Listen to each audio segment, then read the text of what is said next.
번제를 드리는 6단계예요. 자, 첫 번째가 무엇인가요? 자, 오늘 제사는 소입니다. 자, 아무 소나 다 되나요? 흠 없는 제물이에요. 가지고 와요. 어디까지요? 회막까지 가져오는 게 첫 번째예요. 온 이스라엘의 회막은 몇 개였나요? 여러분, 하나예요. 여기가 지중해면요, 여기가 사해고요, 요단강 갈릴리입니다. 여러분, 만일에 예루살렘에 성막이 있다고 생각해 볼까요? 이스라엘 12지파 중에 모든 12지파가 요단강 서편에 다 살았나요? 요단강 동편에 이스라엘 백성들이 살았나요? 이 사람들은 예루살렘에 가려면 어떻게 되는지 아십니까? 여기가요, 네게브 사막, 아라비아 사막이에요. 낮의 온도가 55도 이상 올라갑니다. 여긴 못 지나다녀요. 여긴 걸어서 못 갑니다. 양이 상해요. 소가 상해요. 여러분, 그 때문에 대부분 요단강을 건너가요. 중간에 사시면 안 돼요. 중간에 사냥하시면 안 돼요. 집에서 길리운 짐승으로만 가져갈 수 있어요. 여러분, 중간에 흠이 생기면요, 다시 왔다 갔다 해야 돼요. 이게 2개월 걸릴 수도 있고요, 6개월 걸릴 수도 있어요. 자, 두 번째는 뭔지 한번 말씀해 보세요. 이게 안수하는 것입니다. 그리고 안수한 사람의 죄가 용서받게 되어 있고, 왜 자기의 죄를 고하냐면은 이 안수의 의미는 전가의 의미가 있기 때문에 그래요. 죄를 전가시키는 행위로 안수를 하는 것입니다. 제사장이 안수하는 게 아니라 소를 끌고 오신 여러분들이 안수하는 것이에요. 그다음에 세 번째가 뭔지 한번 대답해 보세요. 짧습니다. 제사를 드리는 본인이 직접 죽이는 것이에요. 죄를 해결하는 제사만큼은 여자도 본인이 직접 드리게 되어 있습니다. 여기 소가 있습니다. 소가 있으면요, 자매님이 소를 끌고 오세요. 그러면 제사장인 제가 그 소를 번제단에 묶습니다. 움직이지 못하게. 그러면 자매님이 안수를 해요. 안수를 하면서 자기 죄를 고하게 되겠죠. 그 안수가 끝나면 제사장인 제가 자매님의 칼을 갖다 드려요. 그러면서 원샷 코스를 알려드립니다. 미간 사이, 동맥, 심장. 자, 그래서 제가 자매님의 칼을 드려요. 자, 자매님 어디 선택하시겠습니까? 심장. 우리 중에 전문적인 도살꾼이 아니라면 누구도 단칼에 못 죽입니다. 심장을 선택하시면 제가 칼을 뺐습니다. 왜요? 칼로는 심장까지 안 가요. 그래서 긴 꼬챙이를 갖다 줍니다. 긴 꼬챙이를 어떻게 하는지 아세요? 소가 이렇게 서 있으면요, 이렇게 다가 앞으로 이렇게 찔러요. 대개 몇 번 찔르는지 아세요? 제가 해봤으니까 알아요. 대개 7, 8번 찌릅니다. 계속이에요. 여러분, 그런 동안에 소가 참겠죠? 아닙니다. 여러분, 난리쳐요. 여러분, 심장을 맞춘다고 죽지 않아요. 여러분, 잔인합니다. 여러분, 여기가 뚫려요. 뻥 뚫려요. 계속 찌는 거예요. 계속. 미간 오케이. 여러분, 미간은 급소예요. 여기. 힘을 다해서 뒤로 젖힌 다음에 내려 찍으면요, 전문적인 사람은 찍을 수 있어요. 근데 일반적인 사람은 대부분이 빗나갑니다. 99.9%는 빗나가요.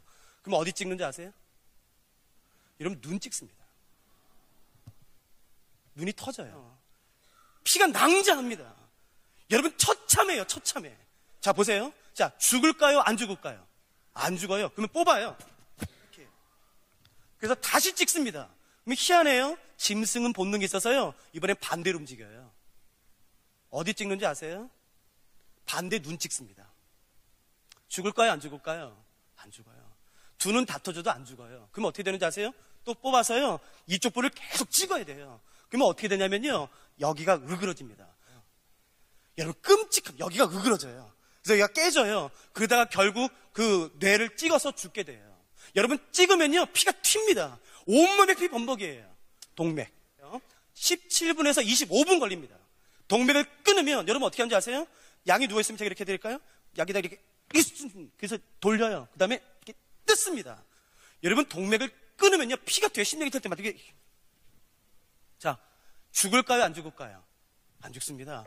어떻게 하는 게 도와주는 건지 아세요? 뭘 계속 따요. 그러면 3분의 2가 도려집니다. 그래서 형제 4명에서 목을 딴 다음에, 야, 이제 됐어. 야, 이제 됐어. 이제 죽었을 거야. 한 15분, 16분 됐을까요? 야, 이제 죽었어. 이제 됐어. 야, 무슨 이렇게 안 죽어? 한 마리 죽을 줄 알았는데 왜 이렇게 안 죽어? 그래서 이제 손을 놓고 있었거든요. 기절할 만한 일이 났어요. 여러분, 짐승은 죽기 전에 마지막 힘 한 번 쓰는 거 아세요? 목이 3분의 2가 나간 상태에서 양이 일어났어요. 양은 어떻게 되는지 아세요? 양의 목에 칼이 들어가면요, 양이 이럽니다. 팔을 떨면서요, 눈을 들어서 자기 죽이는 사람 눈 한번 봐요. 그리고 여러분, 소리 한번 안 지릅니다. 여러분, 그때 무슨 생각나면요, 이사야서 53장에 털 깎는 자 앞에서 잠잠한 어린 양이 생각나요. 여러분, 그때 얼마나 미안한지 아세요? 여러분, 이게 제사예요. 여러분, 그러면 제사장이 와서 그 피를 가져다가 번제단에 뿌리고 바릅니다. 그건 네 번째 단계는 뭔가요? 죽인 다음에 가죽을 벗깁니다. 여러분, 어떻게 뜯는지 아세요? 발목을 땁니다. 이론으로 정확히 알아요? 아니요. 성공한 적 단 한 번도 없어요. 안 돼요. 여러분, 이게 안 벗겨져요. 안 벗겨지면 어떻게 되는지 아세요? 에이 하면서 머리 막 친다고요. 여러분, 그러면요 미친놈 같아요. 손에 피 묻어 있지요. 여러분, 온몸에 피 범벅이지요. 칼 들고 있지요. 여러분, 머리 흥크러져 있지요. 미친놈 같아요. 막 머리 치고 소리 지르고. 근데 세상에서 가장 끔찍한 장면입니다. 여러분, 앞다리, 뒷다리, 몸 가죽 벗겨요. 그리고 제일 마지막에 어디 벗기나요? 머리 벗깁니다. 이렇게. 여러분, 끔찍해요. 여러분, 가죽을 벗겼어요? 그럼 그 다음에는 뭔가요? 각을 떠요.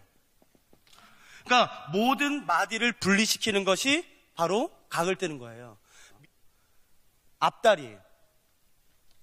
여러분, 뒷다리는 이렇게 되어 있는 거 혹시 아세요? 이거 칼로 될까요? 안 될까요? 그래서 결국 이거 할 때 뭐 하는지 아세요? 도끼로 쳐요, 도끼로. 뒷다리, 그 다음에 꼬리요. 그리고 척추와 갈비는 랍비문에 보시면 하나로 취급합니다. 그러니까 분리시키지 않아도 돼요. 제일 마지막에 어디 분리시키는지 아세요? 목이에요. 절대 목은 단칼에 안 베져요. 여러분, 이 목을요 칼로 쳐요? 아니요. 7, 8번을 쳐도 뼈가 안 분리돼요. 그래서 결국 뭘 갖다 주냐면요 손도끼 갖다 줍니다. 손도끼로 쳐야 돼요, 계속이요. 그러면 뭐가 튀는 줄 아세요? 피는 아까부터 튀었어요. 살, 뼈, 말간 척수가 튑니다. 여러분, 이렇게 찝찝해요, 이렇게. 그러면 그 조각을 내면 그때 이제 제사장이 가서 그 조각들을 번제대에 올려놓고 태우면 이때 제사가 끝나는 것이. 그러니까 제사의 6단계 중에서 가장 중요한 단계는 무엇이겠습니까? 이게 안수예요. 왜요? 그러니까 안수 이후 3번째 단계부터는 하나님의 눈에 소와 양이 죽나요? 뭐가 죽나요? 죄가 죽는 거예요. 소가 죽고 양이 죽는 게 아니라 이 사람의 죄 덩어리가 죽는 것이에요. 그러니까 여러분 보세요. 죄의 심장이 찢어지는 것이에요. 죄의 동맥이 끊어지고 죄의 미간이 쪼개지고 죄가 죽고 죄의 껍질이 벗겨지고 죄가 난도를 당해서 죄가 태워지기 때문에 이렇게 말씀하시는 거예요. 이거 향기롭다. 이 A가 지은 죄에 대한 하나님의 진노를 A가 받는 게 마땅한 것이에요. 어떻게 해요? 이렇게 해요. 나 어떻게까지 죄범했는데 하나님? 너 죄범했어? 예, 일로 와봐. 그 다음에 하나님께서 주면서 칼을 꺼내시겠죠. 그리고 동맥을 찍으시겠죠. 내 심장을 찢으시고 내 미간을 쪼개고 나를 죽이고 내 껍질을 벗기고 나를 조각내서, 잘 들어보세요, 나를 태워야지만 내가 지은 죄에 대한 하나님의 진노가 사라지는 거예요. 여러분, 그게 죄예요. 우린 정말 지금 은혜 시대에 사는 거예요. 어떤 죄를 범해도 내가 예수 그리스도의 이름으로 그 보혈로 기도했습니다. 그럼 정말 용서 받아요. 근데 여러분 기억하세요. 이 제사가 없다면 여러분 이게 공의예요? 내가 직접 이렇게 받는 거예요. 그것 외에는 하나님의 진노를 처리하는 방법이 없어요. 근데 하나님이 말도 안 되는 제사 같은 거 만들어 놓으셨어요. 그래서 이렇게 말씀하세요. 야야, 난 너 못 죽여. 너 그 죄 빨리 소에게 전가시켜. 그래서 이 죄가요 소에게 전가돼요. 여러분, 죄가 전가되면 무엇도 따라가는지 아세요? 예, 쏟아져야 될 마땅한 하나님의 진노까지 따라가요. 이렇게 해요. 이게 제사예요. 그래도 불구하고 이렇게 만들어 놓으신 이유는요, 내가 지은 죄에 대한 그 죄값을 나에게 묻고 싶지가 않으신 거예요.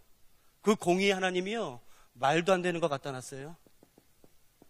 그래서 이렇게 말씀하세요. 야야, 난 너 못 죽여. 너 그 죄 빨리 예수님한테 전가시켜. 그래서 그 죄가 예수님에게 전가되는 것이에요.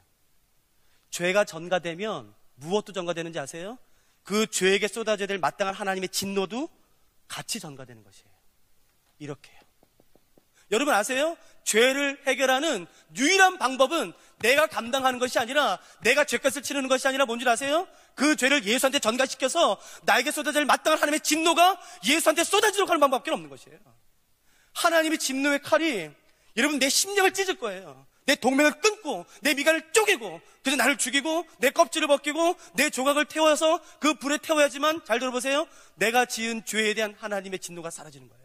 아세요? 십자가는 십자가에 달려 죽는 것이 아니라 그 이전부터 형벌이 시작됩니다. 로마법에 의하면 2m에서 3m 되는 채찍, 가죽 채찍으로 때리게 됩니다. 그리고 2, 3m 된 가죽 채찍 끝에는 나비 모양의 납이 들려 있어요. 그러니까 여러분 2, 3m 되기 때문에 이렇게 못해요. 그러니까 어떻게 하는지 아세요? 이렇게 하는 거예요. 그러면 몸에 감겨요? 그럼 이렇게 하는 거예요? 감기면 어떻게 되는지 아세요? 이게 채찍이에요. 여러분, 그러면 그 나비 모양의 납이 어디 걸릴지 아무도 몰라요. 가다가 여러분 갈비 걸려요. 뭐 어떻게 되는지 아세요? 이 갈비가 드러납니다. 여러분, 그 나비 모양의 채찍이 돌다가 여러분 입에 걸리면요, 이게 다 으그러집니다. 눈에 걸릴 수도 있어요. 그렇기 때문에 십자가에 올 때는 이미 거의 반 죽어서 옵니다. 여러분, 그게 십자가예요. 내 죄를 예수님한테 전가시키는 방법은요, 믿음입니다. 예수님, 내가 예수님 믿습니다. 예수님만이 내 구원자이십니다.